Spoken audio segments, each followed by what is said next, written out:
a CEO or a senior vice president in my other jobs, I always work with consultants.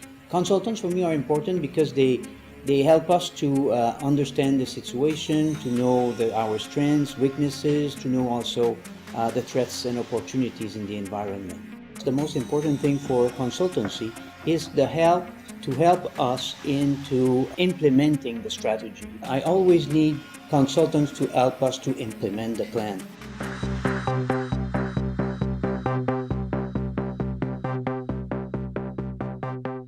Consultancy is an important service of natcco to the cooperatives. It is anchored on the mission of natcco. If we review the mission, it states that to build the socio-economic capabilities of cooperatives through the delivery of superior financial products and allied services. And consultancy does that. It builds the capacities of cooperatives.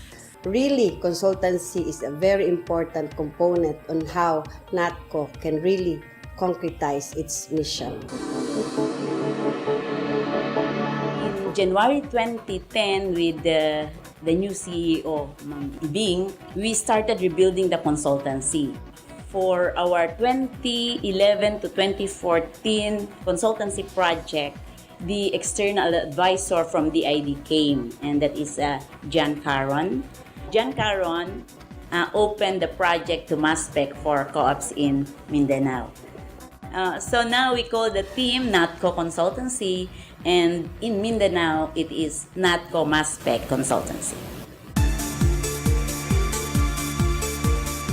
The consultancy process usually starts with the presentation of formal proposal to the management and the board of directors. Usually, on the first month and upon the approval of the board, the consultancy team schedules with the cooperatives when the diagnostic should start. The diagnostics comes in on the second month, and each consultancy unit asks for advanced documents and visit the co-op for actual field work. At the end of the diagnostic, a report would be presented during the exit conference. The intervention planning occurs on the third month, and during this phase, indicators and key result areas are identified. These indicators shall be included in the Memorandum of Agreement. Upon the signing of the Memorandum of Agreement, the 30 days consultancy would then start with either an off-site or on-site interventions. The type of intervention is guided with the determined priorities of the cooperative. At the end of the agreement, the consultancy would turn over all documentations required, and an evaluation from the co-op would provide the consultancy insights of the co-op satisfaction with the delivered services.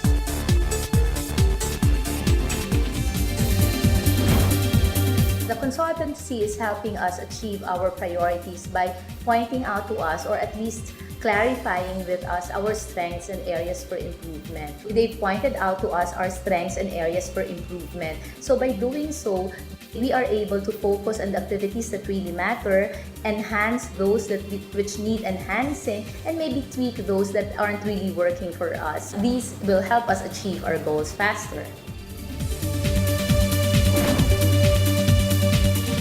The advent of the GID, natcco mass spec consultancy services, this will somehow lead us smoothly into our vision, which is a leading financial institution trusted by members.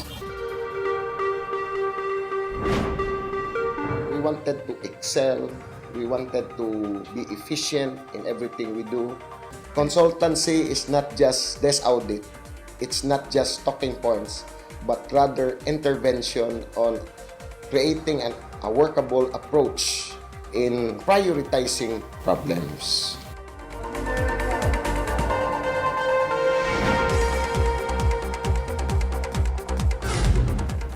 Ang masasabi ko dun sa natcco consultancy is talagang maganda ang result o naidulot sa aming cooperative, and we were very thankful for that.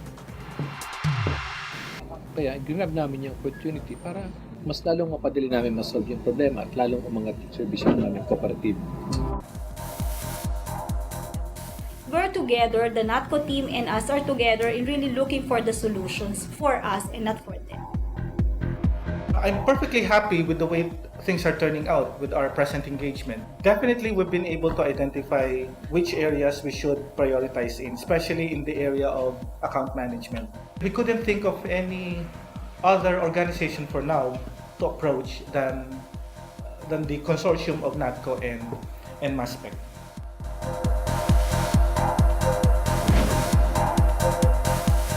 Our mindset somewhat went to a particular point that the most important is your members.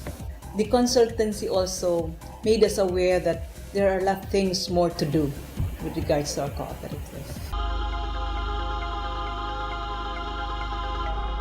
The total assets of these 17 large co-ops is 12.3 billion. This represents 27% of the total assets of all the cooperative members of the natco network. In terms of individual members, we are also reaching out to 20% of the total individual members of the whole network.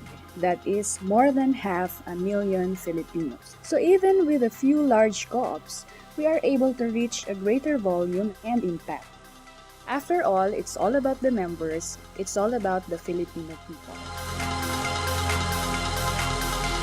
We listen. We listen. We listen. We listen. To serve you better.